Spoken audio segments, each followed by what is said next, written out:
Welcome to my visually enhanced discovery lesson on the sine, cosine, and tangent ratios. I hope you all remember for your high school and college experience those fantastic trigonometric functions. I created this lesson as an enhanced interactive exercise to involve the kids in their learning. I'm sorry, my name is Ann Mendergraw, and I teach high school mathematics at South Elgin High School out in South Elgin, Illinois. My student body is diverse. They are wonderful. I have kids from all backgrounds. I have kids from all levels, and it makes for a very interesting classroom. Welcome. So my goal with this enhanced lesson was to put the learning in the student's hands. Over here on the right, you can see that an old lesson that I have was direct instruction. It was visually non-stimulating. I have a smartboard in my classroom, which was wonderful. And the first slide of this lesson was somewhat interactive. I could click, and all of a sudden the opposite of T would fly on the screen. I would click, and the hypotenuse would show up. So it was a little visually stimulating, but I wouldn't say much. We have SOHCAHTOA here on the top of every slide. It's doesn't have a lot of bang for its buck. And if you look, here's an example of a slide that I finished writing on several years ago, and I asked what we noticed about the ratios. And the one thing I noticed, I did use a color effectively, and I thought that helped, but this direct instruction lesson could certainly be improved upon. So I wanted to enhance it, and I wanted to use the principles of visual literacy. I wanted to focus on what I emphasized, how we can contrast information and draw attention, how we align things to make them easier to read, and also to use shape and color. And really the shape that I used was using an arrow to direct attention, and absolutely use a red to direct attention. The new lesson was a GeoGebra interactive, and the coolest thing about this lesson is it allowed the students to drag and change the points on their triangle.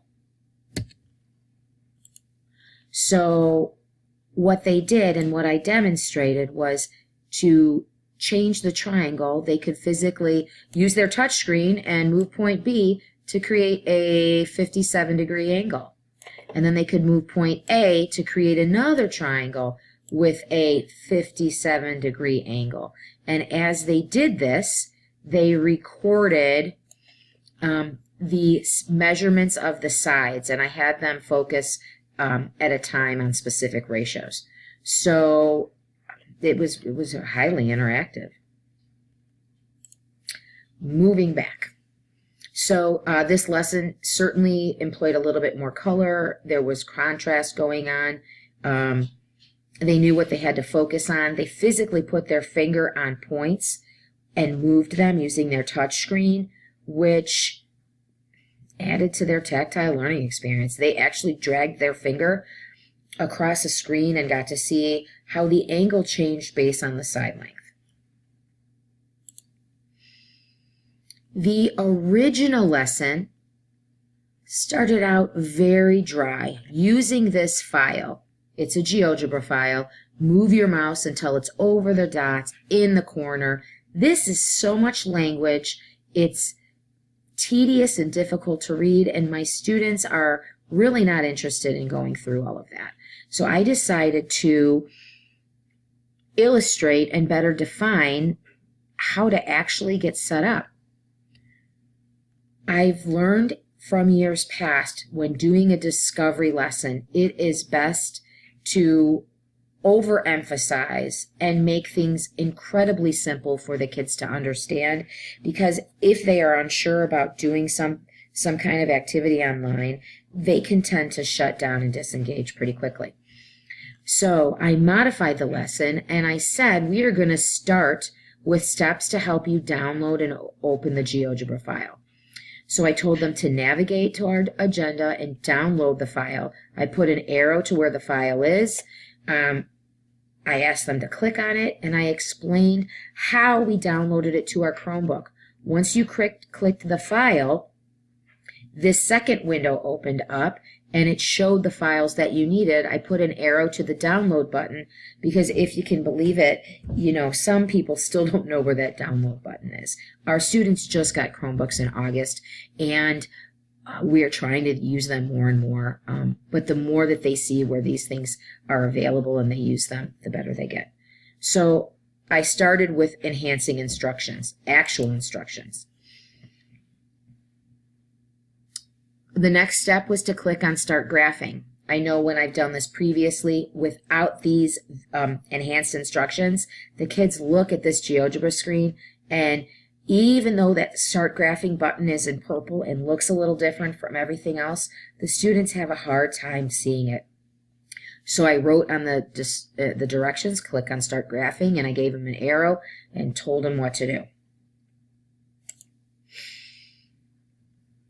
Along the way, I added in checkpoints, and although these checkpoints are actual text, they are actual written questions, I put them in because my students need a sense of, am I doing things right or wrong? And they live in fear of going through some steps and not getting the right answer. They have a desperate need for the right answer. And I try very hard every day to make them work towards that. Is it reasonable? Does it make sense? Can we estimate? This was a new concept. So what I thought I would add in is I would ask them, are all the ratios for 30 degrees approximately that value? And I put these in throughout the lesson, basically to give them the warm fuzzy and let them know that if you're close to that number, keep going. You're doing okay. So these I called my stop signs. What I should have done is actually put in a stop sign now that I'm looking at my PowerPoint presentation.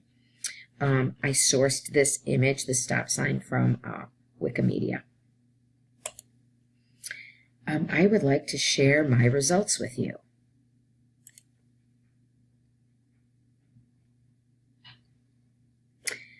That is applause and fireworks because 100% of my students reported that these visual instructions helped them throughout the lesson. It got them started quicker. They weren't as fearful trying to navigate GeoGebra. They weren't waiting for help or asking, what do I do next? So that was such a big win for me, that they were able to really do this self-paced activity, and they had everything there they needed to guide them to get started.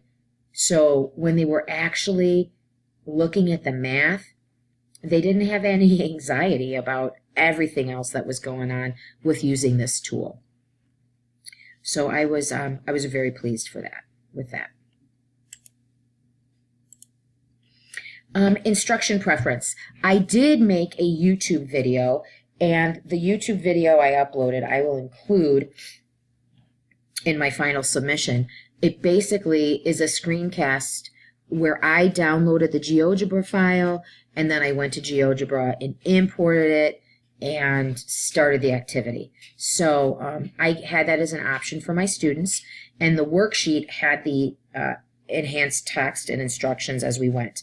The kids had access to both, and I said they could do either. They could follow along if they wanted to watch a demonstration from me, if they wanted to look at the video. So they had a lot of options. 81% of the kids preferred to watch the video. 19% preferred the worksheet text. I was kind of surprised. I expected this to be closer to 90%. I notice when these kids look at anything or read news or even look at news, they prefer a video instead of reading. So I just expected that number to be higher. I was surprised that it was I wouldn't say as low, but I was surprised. My next win. I asked the students, did the visually dynamic exercise improve your understanding of the sine, cosine, and tangent? I was looking to see if, given the direct instruction, kind of bland, I tell them sine, cosine, and tangent. They write it down. Very dry, very old school, very how I was taught. Did this new activity improve their understanding? And, 67% of the kids said yes. 29% said maybe. They said in their comments to me that they would have preferred a blend of both. They didn't feel safe enough that they were doing things accurately, and they wanted a little bit more support. My 2% of kids, I always have this in a class, they are the students who say, just tell me what I need to do. Please just tell me what I need to do. So while those guys are never going to go away, I was glad it was only 2%. Comments that I received from my students. They said the step-by-step instructions helped me know what to do. I had another student say they liked the video that showed me how to start the lesson. And my favorite comment was, I liked how the visual lesson matched the worksheet and helped me figure out the functions. I think that put it all together.